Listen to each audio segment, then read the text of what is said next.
Hello बच्चों।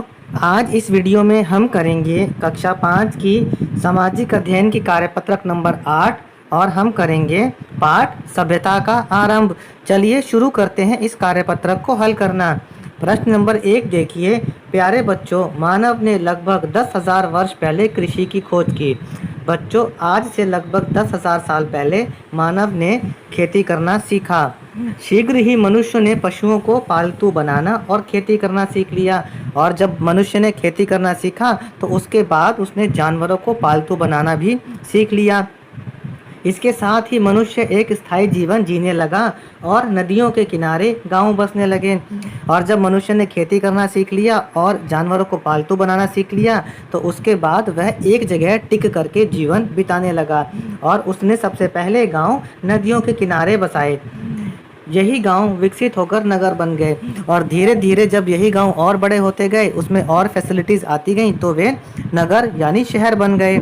प्रश्न का क भाग देखिए। मानव ने खेती करना किस प्रकार सीखा होगा, अपने शब्दों में लिखिए। मानव ने जब यह जान लिया होगा कि अनाज के बीज गीली जमीन पर बोने पर फसल उग जाती है, तब उसने खेती करना सीखा होगा। प्रश्न का ख भाग देखिए। लोगों ने गांवों या नगरों को नदी के किनारे ही क्यों बसाया होगा? लोगों को कृषि यानी खेती करने के लिए पानी और उपजाऊ जमीन की आवश्यकता थी, जो नदी के किनारे ही मिलते। इसलिए सबसे पहले गांव या नगर नदी के किनारे बसे। तो यह इसका उत्तर है कि गांव और नगर नदी के किनारे ही क्यों बसाए गए थे। प्रश्न 2 देखिए। खेती करने के बाद मनुष्य के पास बहुत अनाज एकत्र होने लगा। अब मनुष्य जब खेती कर लिया करता था तो उसके बाद थोड़ा अनाज वह अपने इस्तेमाल में किया करता था और थोड़ा अनाज उसके पास बच जाया करता था। फिर क्या हुआ, लोग अनाज के बदले में बर्तन, जेवर, लकड़ी के सामान, औजार और अन्य उपयोगी वस्तुएं देते थे। तो जिसके पास ज़्यादा अनाज हुआ करता था, उसको कोई चीज़ की आवश्यकता पड़ गई तो वो उसके पास दूसरे के पास में गया और उसने अनाज के बदले में वो चीज़ ले ली। सुनियोजित ढंग से रहने के लिए कुछ नियम भी बनाए गए और जब इतने सारे लोग एक साथ रहेंगे तो ठीक प्रकार से रहने के लिए उन्होंने कुछ नियम या रूल्स बनाए। ये प्रथम सभ्यताएं थीं जो एशिया और अफ्रीका में विकसित हुईं और ऐसी प्रथम सभ्यताएं, सबसे पहली सभ्यताएं एशिया और अफ्रीका में विकसित हुईं। प्रश्न का भाग देखिए। लोग अनाज के बदले में क्या क्या सामान लिया करते थे? उत्तर है, लोग अनाज के बदले में बर्तन, जेवर, लकड़ी के सामान, औजार और अन्य उपयोगी वस्तुएं लिया करते थे। आगे बढ़ते हैं। ख भाग देखिए। प्रथम सभ्यताएं कहाँ विकसित हुईं? प्रथम सभ्यताएं एशिया और अफ्रीका में विकसित हुईं। ग भाग देखिए। मनुष्य को सुनियोजित ढंग से रहने के लिए नियमों की आवश्यकता क्यों होती है? हमने देखा कि मनुष्य को शांति से और लड़ाई झगड़े के बिना रहने के लिए नियमों की आवश्यकता होती है।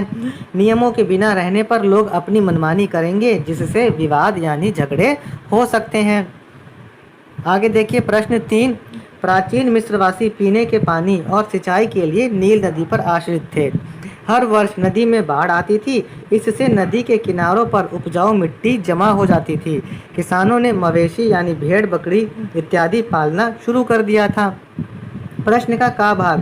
प्राचीन मिस्रवासी पीने के पानी और सिंचाई के लिए किस जल स्रोत पर आश्रित थे? हमने यहाँ पढ़ा कि प्राचीन मिस्रवासी पीने के पानी और सिंचाई के लिए नील नदी पर आश्रित थे। वे नील नदी के पानी से सिंचाई करते थे और उसी पानी को अपने पीने में इस्तेमाल करते थे। प्रश्न का ख भाग देखिए। मिस्रवासी मवेशी जैसे भेड़, बकरी इत्यादि क्यों पालते थे? मिस्रवासी खेतों में काम करने और दूध मांस के लिए मवेशी पालते थे। इन मवेशियों से वो खेतों में काम भी करवा लिया करते थे और उनसे उन्हें दूध और मांस भी मिल जाया करता था। चलिए आगे देखते हैं। प्रश्न नंबर 4। प्राचीन सभ्यताओं में से एक सभ्यता मेसोपोटामिया, टिग्रिस और यूफ्रेटिस नदियों के बीच उपजाऊ जमीन पर विकसित हुई। एक सभ्यता और भी थी, वह मेसोपोटामिया सभ्यता थी जो टिग्रिस और यूफ्रेटिस इन दो नदियों के बीच में हुई। यहाँ पर रहने वाले लोग सुमेरियन कहलाए और जो लोग यहाँ रहते थे उनको सुमेरियन कहा गया। यहाँ के किसानों ने नदियों से खेतों तक सिंचाई के लिए नहरें बनाना भी सीख लिया था। उन्होंने पहला कैलेंडर, अंक प्रणाली, प्रथम लिपि और प्रथम विद्यालय यानी स्कूल शुरू किए। इसके साथ ही पहली बार उन्होंने वाहन में पहिए का भी इस्तेमाल किया। ये लोग अच्छे गणितज्ञ और ज्योतिषी थे। गणितज्ञ का मतलब होता है ऐसा व्यक्ति जिसको गणित की या मैथ की बहुत अच्छी जानकारी हो, और ज्योतिषी वो व्यक्ति होते हैं जो बता सकते हैं कि आगे क्या होने वाला है। उपरोक्त अनुच्छेद को पढ़कर सुमेर वासियों द्वारा की गई खोजों को नीचे बने बॉक्स में लिखिए। तो सुमेर वासियों की खोज हैं, पहला कैलेंडर बनाया उन्होंने, अंक प्रणाली बनाई, प्रथम विद्यालय बनाए, प्रथम लिपि बनाई और पहली बार वाहन में पहिए का इस्तेमाल किया। प्रश्न ख देखिए, रिक्त स्थानों को भरिए। सुमेर सभ्यता टिग्रीस और यूफ्रेटिस नदियों के बीच स्थित थी। सुमेरवासी गणितज्ञ और ज्योतिषी थे। सुमेरियन लोगों ने सिंचाई करने के लिए नहरों का निर्माण किया। ग देखिए, पहिए का उपयोग कहाँ कहाँ होता है। पहिए का उपयोग वाहनों और मशीनों में होता है। बच्चों, यहाँ पर हमारी ये कार्यपत्रक समाप्त होती है। अन्य विषयों की कार्यपत्रक के लिए बने रहें हमारे साथ हमारे चैनल पढ़ो इंडिया पर।